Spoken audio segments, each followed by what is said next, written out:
You ever notice how Amazon always has the lowest price?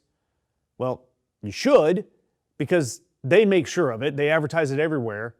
But they also make sure they have the lowest price by making sure you subsidize them.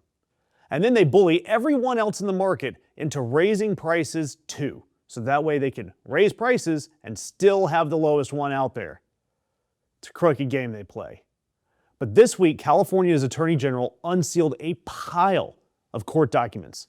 And they show that Amazon has spent years strong-arming Levi's, Hanes, and a bunch of other brands into raising their prices.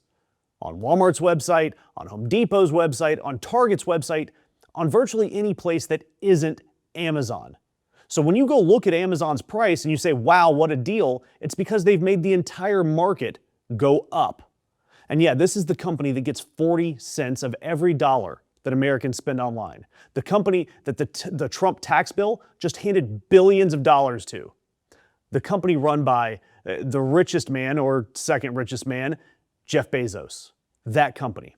They've been quietly price fixing against you while paying a federal corporate tax rate that my 11-year-old pays on her allowance. Virtually nothing, maybe a candy bar.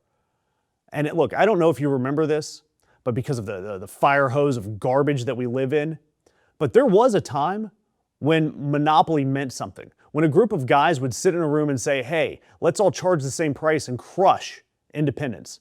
And that was illegal. And good news, it still is.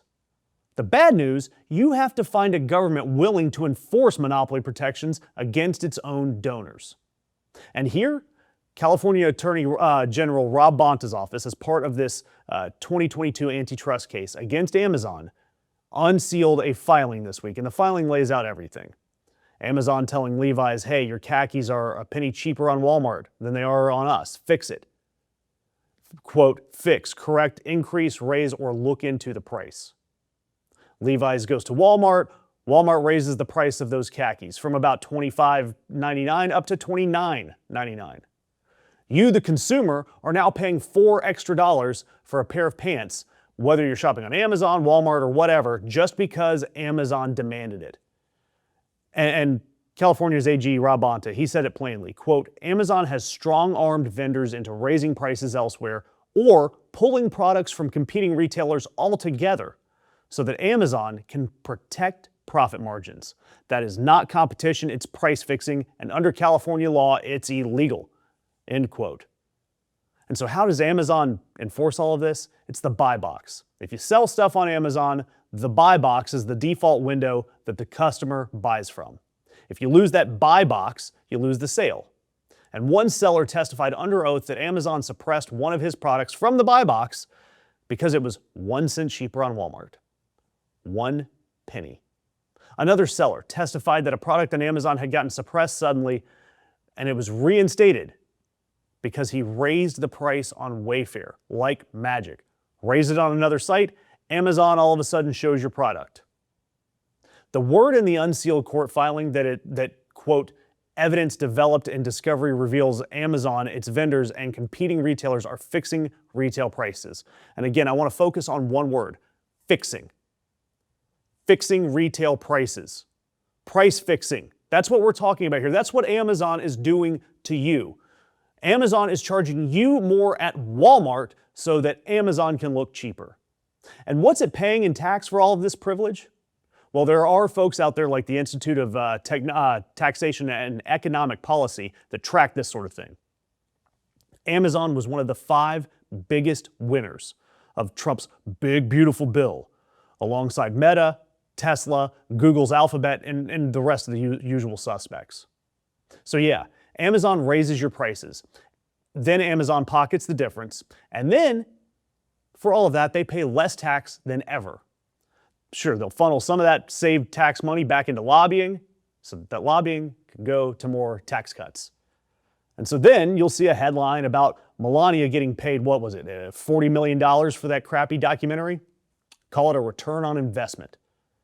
And by the way, I want a return on this investment because I want you to hit the subscribe button. Ring of Fire, we do this daily. And guess what? The algorithm, it punishes us because we're going after billionaires, because billionaires have PR departments. So your subscription, your share, those couple of clicks, it helps us fight back. But look, if you want to see what this looks like the other way, on the other side, Paul Krugman just published a piece making the affirmative case that the Biden economic recovery, what they called Bidenomics at the time and then ran away from in the campaign, it actually worked. Real wages at the bottom grew, manufacturing employment grew, inflation came down without a recession, and it's the exact thing that the Trump administration promised they would do and blew up with his tariffs. The point is, Biden wasn't great. The point is that there is a theory of the economy that said, hey, tax companies like Amazon and the rich just a little bit more. Enforce your antitrust laws. Invest in manufacturing, and wages will grow. And under Biden, it worked.